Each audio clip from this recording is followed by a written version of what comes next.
Is tomato a fruit or a vegetable? The chances are high that you have come across this argument at a point in your life. The fruit fighters argue that scientifically, a fruit is a mature ovary that comes from the flower of a plant and contains seeds. Since tomato fits this category, it should be a fruit. Vegetable vigilantes argue that fruits are sweet parts of the plant and vegetables should be the savory, earthier parts of plants. Since tomato falls under the savory category better, it should be a vegetable. These are two good arguments, but they don't matter at all. Why, you may ask? Big McThankies from McSpankies. Hey, dude, you missed a spot. I got it. Just a little sodium chloride. Actually, dude, it's salt. That's what I said, sodium chloride. Dude, that would be salt. If you don't know what salt is, maybe mop duty's too complicated for you. What size are you? Small? Yeah, why? If you want cheap food with taste, put McSpankies in your face. This is a famous clip from the Nickelodeon cartoon, Jimmy Neutron. Both of them are referring to the exact same thing, but they're called it by two different names, salt and sodium chloride. There's a popular edit of this clip that paints Jimmy as an obnoxious person. Just a little sodium chloride. Actually, dude, it's salt. That's what I said. No, dude, you said sodium chloride. Yes, it's the same as salt, but you could have just said salt instead. Everyone in this town knows you're a boy genius, dude. You don't need to say overly large words to sound more intelligent. The fact of the matter is that nobody cares how smart you are. If anything, calling simplistic objects by their scientific name ironically makes you seem less intelligent and more pompous. I know you're smart enough to be better than this. A lot of people seem to agree with the intentions behind this clip. This might be an unpopular opinion, but I think people are being very harsh on Jimmy here. Let me explain why. Jimmy obviously has a very scientific view on life. That's the entire gimmick. Him calling salt sodium chloride is very much in character based on what you know about him. Now, is this to say the other guy was wrong? Well, yes, he was. When Jimmy recognized that sodium chloride can also mean salt, Skid should have immediately understood that two of them were talking about the same thing. They were just approaching it from different contexts. This kind of arguments happen all across the world, constantly and endlessly. It's literally this Facebook image brought to life.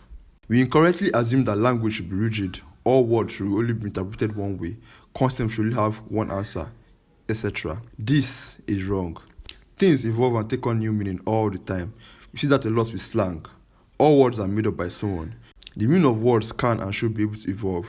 Now, obviously, this has a limit. Words and concepts should be grounded in something concrete, or there's no point to anything. We'll be speaking in gibberish.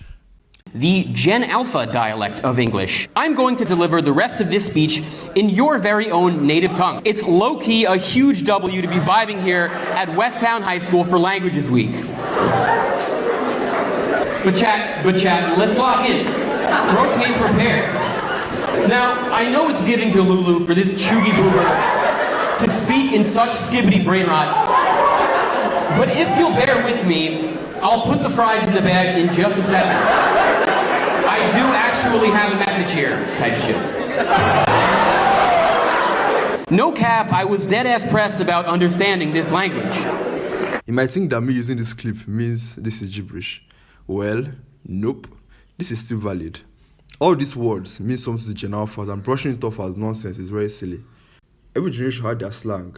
Slang will always exist and we should try and understand and accept instead of forming a false sense of superiority because of perceived meaning.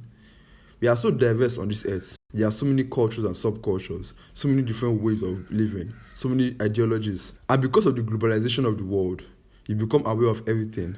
You notice everything. So you can easily come across someone that approaches something in a completely different way that you would have. It's very easy to call their way wrong and your way right.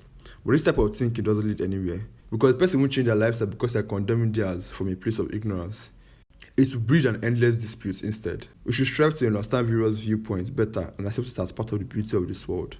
Side note, I think it's obvious that when I'm talking about different viewpoints, I'm referring to the generally harmless ones. Boycotted viewpoints are not among because they seek to ostracize and harm people based on their harmless differences and choices.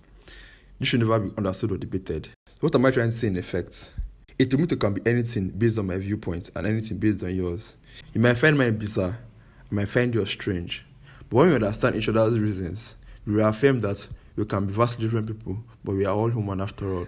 Thank you for watching this video and bye-bye.